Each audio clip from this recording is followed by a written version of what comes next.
আসসালামু আলাইকুম রহমতুল্লাহ বারকাত। সম্মানিত ইসলাম প্রিয় মুসলিম জনতা, আশা করি আল্লাহ তাআলার অশেষ মেহেরবানিতে আপনারা ভালো আছেন। আজকের আমাদের আলোচ্য বিষয় হলো কোরআন ওয়ালার এক আশ্চর্য ফজিলত। হাদিসের কিতাব সহি বুখারী শরীফের 1343 নম্বর হাদিস। হাদিসের বর্ণনাকারী সাহাবী হজরতে জাবির ইবনু আবদুল্লাহ রাদিয়াল্লাহু আনহু। তিনি বলেন, নবী সাল্লাল্লাহু আলাইহি ওয়াসাল্লাম قال كان النبي صلى الله عليه وسلم يجمع بين الرجلين من قتل أحد في ثوب واحد। নবীজি সাল্লাল্লাহু আলাইহি ওয়াসাল্লাম উহুদের শহীদগণের দুজনকে একই কাপড়ে আবৃত করতেন, অর্থাৎ একই কাপড়ে কবর দিতেন। সুম্মা ইয়াকুলু আইয়ুহুম আকসারু আখজান লিল কোরআন। অতঃপর নবীজি জিজ্ঞাসা করতেন, তাদের মধ্যে কে সবচাইতে বেশি কোরআন জানত। ফাইজা উশিরা লাহু ইলা আহাদিহিমা কাদ্দামাহু ফিল লাহদি।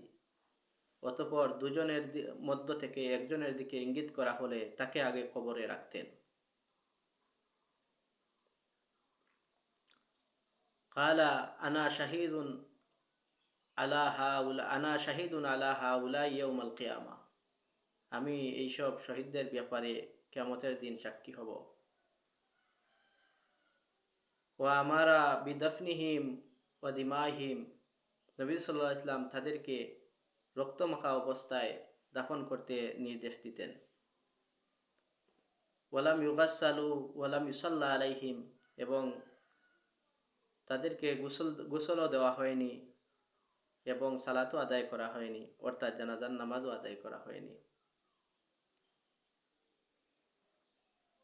এই জন্য আমাদেরকে পবিত্র কোরআন তিলাওয়াত করার আল্লাহ তাআলা যেন তৌফিক দান করেন।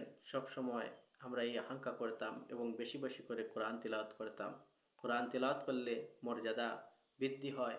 কোরআন তিলাওয়াত করলে দুনিয়া এবং আখিরাতের কল্যাণ হয়। ওমা আলাইনা ইল্লাল বালাগ।